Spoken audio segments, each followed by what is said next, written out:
नमस्कार, मैं हूं जर्नलिस्ट राजन। दोस्तों, पहलगाम में जो आतंकी हमला होता है उससे पूरा देश जो है वो थर्राया हुआ है और आग बबूला है कि किस तरह से पाकिस्तान को सबक सिखाया जाए, उन आतंकवादियों को चुन चुन करके मारा जाए। ऐसे में एकता तिवारी हैं जो कि मॉडल हैं और ये जौनपुर में रहती हैं और ये उस समय पहलगाम में थी और 20 तारीख को ही वहाँ से लौटती हैं। लौटने के बाद जब इन्होंने वो घटना देखी तो इन्होंने बताया कि जो स्केच जारी किए गए हैं उसमें जो दो चेहरे हैं वो इनके साथ थे। वहाँ पे जब ये जा रही थी ऊपर तो वहाँ पे ये लोग खच्चर वालों के साथ थे और कुछ प्लान ए प्लान बी की बात कर रहे थे।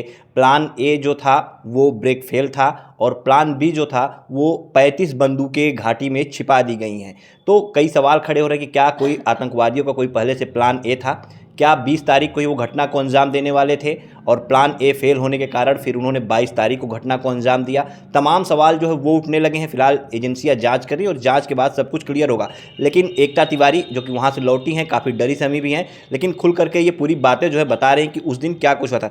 एकता जी, आप उस समय वहाँ पे थी पहलगाम में, 20 तारीख को आप वहाँ से लौटी हैं।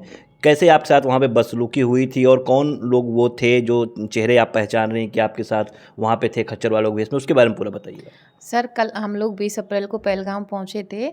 तो वहाँ पे हम लोग नीचे से हमारे साथ 12 लोग गए थे खच्चर वाले, ऊपर जाके वो 4 से 5 रह गए थे और उनमें 2 लोग और नए जुड़े थे।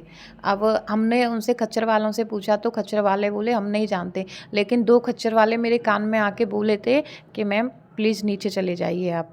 अच्छा, 2 और खच्चर वालों ने आपके कान में आके बोला था कि प्लीज़ नीचे चले जाइए। हाँ, और बोले कि आप हमारा नाम मत लेना, हम बोल रहे हैं। और वो बार-बार मेरे को आँखों से यही बोल रहे थे, आप प्लीज़ नीचे चले जाइए, बच्चों को लेके जाइए, आपके छोटे-छोटे बच्चे हैं मैम, प्लीज़ आप नीचे चले जाइए। मैं उस टाइम पे नहीं समझ रही थी कि वो लोग क्यों बोल रहे थे ऐसा।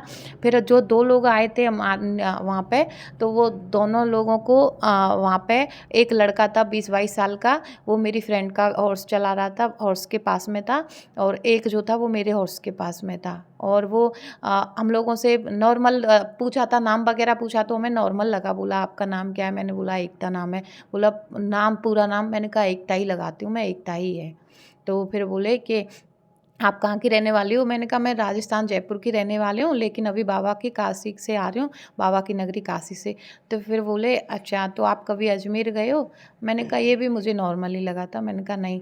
फिर उन्होंने मेरे से बोला कि आपके इस ग्रुप में कितने लोग आए, कितने लोग आए हो, आपकी फैमिली या और भी? मैंने कहा 20 लोग आए।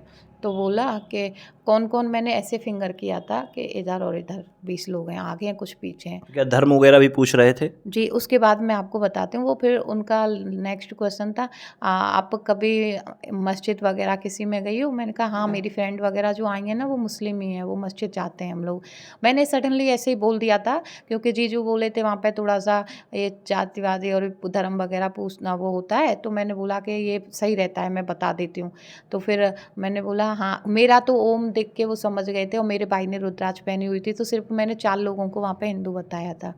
तो फिर वो बोलते हैं कि आप कभी कुरान पढ़ी हो? मैंने बोला मैं कभी कुरान नहीं पढ़ी हूँ। और मैंने कहा मेरे को उर्दू नहीं आती। तो बोले वो हिंदी में भी है, तुम कभी कुरान पढ़ना, और कुरान पढ़ोगी ना, पढ़ोगी ना? मैंने कहा हाँ, मैं पढ़ूंगी, जाके ही पढ़ूंगी।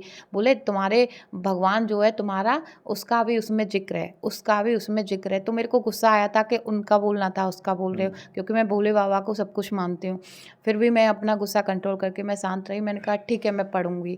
वो फिर हम लोगों ने वो इस उसके पास कोई फ़ोन आया, वो फ़ोन यहाँ से निकाला, यहाँ से निकाला तो मैं थोड़ा सरप्राइज़ हुई। फिर फ़ोन निकाल के कहता है plan A brake fail, plan B 35 बंदूकें भेजा हूँ मैं, लड़का गया है और घाटी में रखी है घास बॉक्स में, ऐसे करके वो कुछ बोला था। तो फिर मैं थोड़ा-सा वहाँ से डरी थी। फिर मैंने इशारों में सबको बोला कि यहाँ पे रुको, फ़ोटो वगैरह लेते हैं। तो मेरे हस्बैंड वगैरह बताए तो थे नहीं कि मेरे हस्बैंड आए। मैंने बोला मेरे जो हस्बैंड थे वो बोले उस लड़की को फ़ोटो लेनी है, वीडियो बनाना है, उसके फ़ोटो वीडियो बनाने हैं, खच्चर रोको। तो सब लोग एक जगह पे रुके, जितने भी ग्रुप के थे। तो मैं अपने ग्रुप में क्या है, सारी लेडीज़ें थी और सब बहुत ज़्यादा डरे हुए थे नीचे से ही। तो फिर है ना, रास्ता बेकार था, इसलिए इधर मतलब बहुत ज़्यादा जंगल था एक साइड में खाई थी और हाइट पे इतना सा रास्ता था कंकड़ वंकड़ों का। तो मेरी फ्रेंड्स वैसे ही डरी हुई थी, उनके बच्चे भी रो रहे थे। तो मैंने अपने हस्बैंड के बगल में जाके बोला ऐसे ऐसे ये सवाल कर रहा है और हम लोगों को नीचे नीचे जाना चाहिए। तो जो मेरा खच्चर वाला था वो बोला मैम प्लीज़ आना, आप है ना ऐसे बैठना, ऐसे करके वो मुझे कोने में बुलाया। बोला मैम आपके छोटे छोटे बच्चे हैं और मैं आपसे हाथ जोड़ के रिक्वेस्ट कर रहा हूँ, चले जाओ। फिर वो मैंने बोला नीचे चलो। फिर वो घोड़ा वाला जो बाकी के लोग थे बोले ऊपर ही जाएंगे, आप नीचे नहीं जा सकते, आप नीचे नहीं जाओगे। तो फिर वो आँखों से फिर मेरे से बोला ऐसे करके नीचे चले जाओ। अच्छा, वो खच्चर वाला बार बार आपसे कह रहा था कि नीचे चले जाइए, कुछ लोग थे वहाँ पे ऐसे? जो 2-3 लोग थे जो हमें नीचे जाने को फ़ोर्स कर रहे थे, नीचे चले जाओ। मतलब ऐसा लग रहा है कि हाँ 2-3 लोग को पहले से आशंका रही होगी कि कोई घटना होने वाली है और वो लोग खुल के नहीं बोल सकते थे, इसलिए आपको इशारे में कह रहे थे कि आप नीचे चले जाइए। हाँ, और 2-3 लोग ऊपर जाने को फ़ोर्स कर रहे थे और 2-3 लोग नीचे जाने को हमको फ़ोर्स कर रहे थे। फिर मैंने बोला मेरी बेटी को देखा तो वो डरी हुई थी। मैंने कहा नीचे चलिए। अब वो नीचे चलिए तो मेरा भाई था, रुद्राक्ष पहना हुआ था। वो जो लड़का था वो बहुत साइलेंट था, जिसका स्केच जारी हुआ है अभी। मैं चाहूँगा वो स्केच दिखाइएगा आप ज़रा से, जी, जी। जो स्केच जारी हुआ है आप देखिए। और ये बता रही हैं कि ये लोग वहाँ पे ये थे। वाला आर्मी का बैग लिए हुआ था, इसके पास आर्मी का बैग था। ये वाला लड़का जो है वहाँ पे, तो इसने बोला भाई से मेरे से कि तुम क्या ये रुद्राक्ष की माला पहना हुआ ये था। सिर्फ यही था कि कोई और भी इसके साथ में था? ये था और ये इधर था। अच्छा, ये बहुत दोनों थे? ये भी बहुत साइलेंट था। अच्छा। ये दोनों में से हमसे सवाल कोई नहीं कर रहा था। जो मैं आपको एक और फोटो दिखाऊंगी वो सवाल जवाब कर रहा था, ये बस सुन रहे थे, अच्छा, ये दोनों सिर्फ साइलेंट थे? साइलेंट थे। फिर है ना जब हम लोग नीचे आने की जिद करने लगे ना, तो इसने रुद्राक्ष की माला भाई पहना हुआ था उसको पकड़ा। ये नहीं, पहले तो साइलेंट बड़े प्यार से बोला ये क्यों पहने हो भाई आप ये माला। तो वो भाई बोला मेरे को इससे एनर्जी मिलती है, पावर मिलती है। फिर बोलते तुम्हारी थोड़ी इधर आना, तुम्हारी पावर देखनी है कैसे पावर मिलती है। अब तो और भी ज़्यादा डरने लगे। हम बोले पहले हमें नीचे लेके जाओगे कि नहीं। मैंने बोला रुको अभी लाइव आते हैं। तो हम लोग नीचे आए, अब वो लोग हमको नीचे लेके आए, उन्हें लगा हम लाइव आ रहे हैं, ऐसे करके हमने। उनको डर हो गया होगा कि हाँ लाइव आप चला रही हैं तो लोग देख हम लेंगे। लोगों ने सोचा था कि नीचे जाके कोई पुलिस वगैरह होगी तो यहाँ पे तो जंगल है, कोई मिल नहीं सकता और हम लोग यहाँ पे हमारा झगड़ा करना सेफ नहीं है। हम लोग सोचे थे नीचे जाके इनसे बात करेंगे। और रास्ते में जितने भी लोग जा रहे थे, किसी से आप 20 अप्रैल को जो भी देख रहे हैं मेरी न्यूज़, तो वो 20 अप्रैल को वहाँ पे गए थे। अगर कोई आगे आना चाहे तो पूछ लेना। मैं सबसे बोलते हुए आ रही थी ऊपर सेफ नहीं लग रहा है, ऊपर मत जाइए। एक इतनी बड़ी बेटी को लेके जा रही थी, मैं उससे चिल्ला के बोली थी ऊपर मत जाइए, ऊपर सेफ नहीं है, आप वापस आइए। लेकिन 4 खच्चर या 5 खच्चर वापस आए थे, बाकी के सब लोग जाए जा रहे थे ऊपर। आप मेरे नीचे मना आई, करने के आपने मतलब आपको कहीं पे कोई सुरक्षाकर्मी नहीं दिखे कि आप किसी को इन्फॉर्म कर सके किस तरह से? सुरक्षाकर्मी होते तो हमारे साथ बदसलूकी होती। मेरे को यहाँ पे थप्पड़ मारा गया, भाइयों की कॉलर पकड़ के खींचा गया और बोल रहे थे कोने में चलो नदी के पास, वहाँ पे बात करेंगे। हमारे साथ ये होता। वो वीडियो भी आपने बनाया था जो उस समय का, वो वीडियो ज़रा सा आप दिखाइएगा। वो बदसलूकी वाला वीडियो भी इन्होंने बनाया है जो इन्होंने अपने प्लेटफॉर्म पे भी लगाया है सोशल मीडिया के।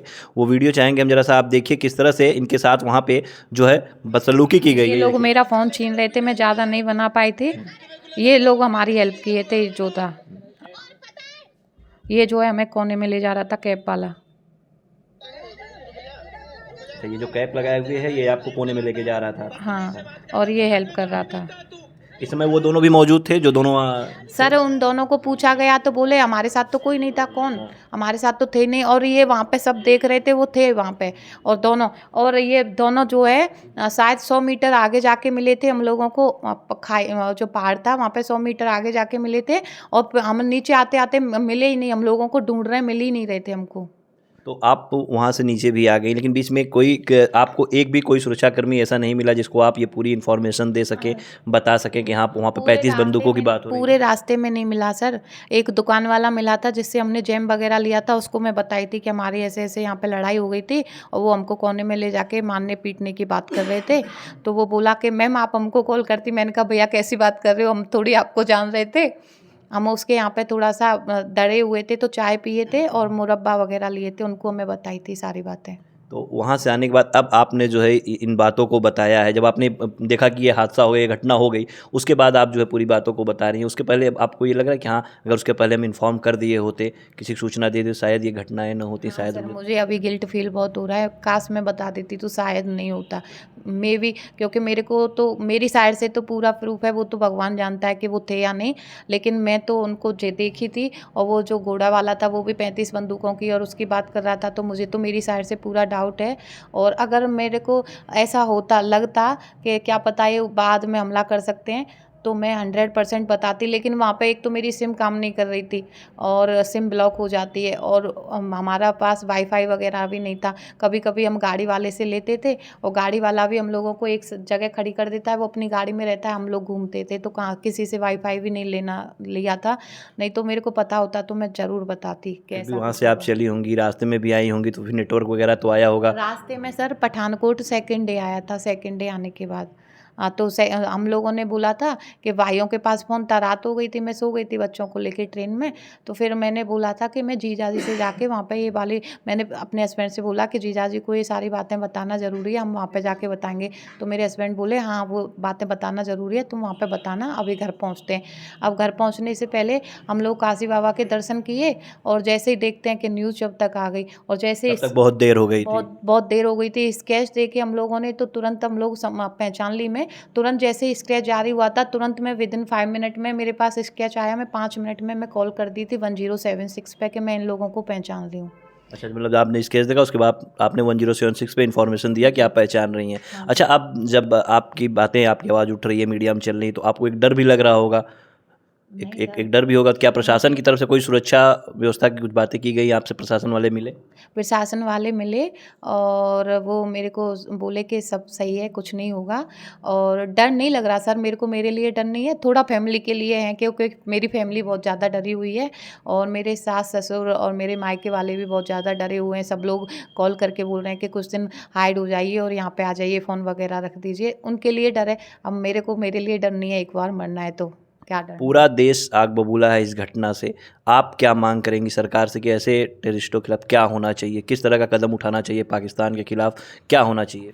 सर उनको सीधे गोली मारनी चाहिए, और मैं ये सबसे पहले कहूँगी सरकार से कि सिक्योरिटी वहाँ पे देनी चाहिए। किसी भी टूरिस्ट प्लेस पे वहाँ पे सिक्योरिटी नहीं है। मेरे पास वीडियो वगैरह, क्योंकि मैं अपनी वीडियो वगैरह बनाई हूँ, रास्ते की बनाते हुए गई हूँ कि ऐसा दिखता है, ऐसा दिखता है, आप कहीं पे भी देख सकते हो, कोई भी सिक्योरिटी नहीं थी। श्रीनगर में मैं बोलूँगी, श्रीनगर में सिक्योरिटी थी, लेकिन उसके अलावा कहीं पे भी कोई सिक्योरिटी नहीं थी।